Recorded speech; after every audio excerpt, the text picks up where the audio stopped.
In the next few videos that I'm going to do, I'm going to deal with the subject, the bride of Christ. I want to show why the bride of Christ is closely linked to the judgment seat of Christ. And I want to show who is the bride and who isn't the bride.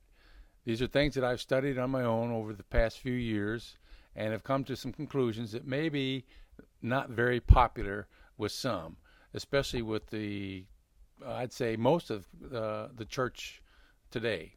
But it's important to look at these things and then study them for yourselves.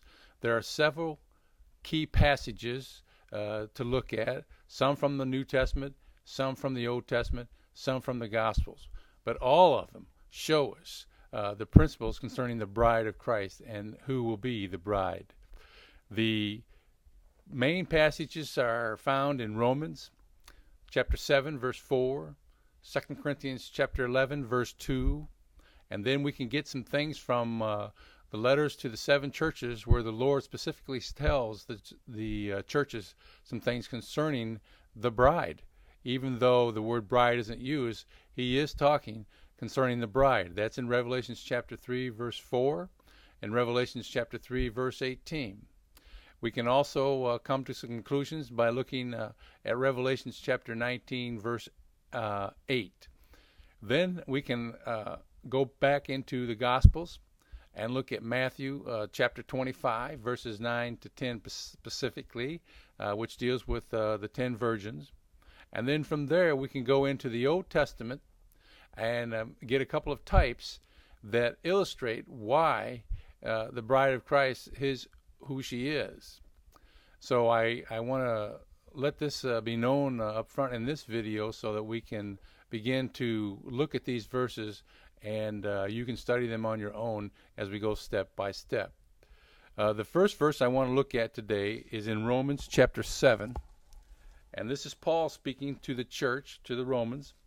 And he makes this statement concerning who he has given them to be married to. In Romans chapter 7, verse 4, it reads like this: "Wherefore, my brethren, ye also are become dead to the law by the body of Christ, that ye should be married to another, even to him who is raised from the dead, that we should bring forth fruit unto God." So this is the first time that Paul has made a statement concerning who the body of Christ should be married to. And then that begs the question, though, does that mean that all the body of Christ will be married to Christ? Note the words he said, that we should be married. So that has not happened yet. It is an event in the future, and it happens after we've been raptured and as a result of the judgment seat of Christ. The next time I use the video, I want to talk about 2 Corinthians chapter 11, verse 2, to explain what Paul means by saying that we have been espoused to Christ as a chaste virgin.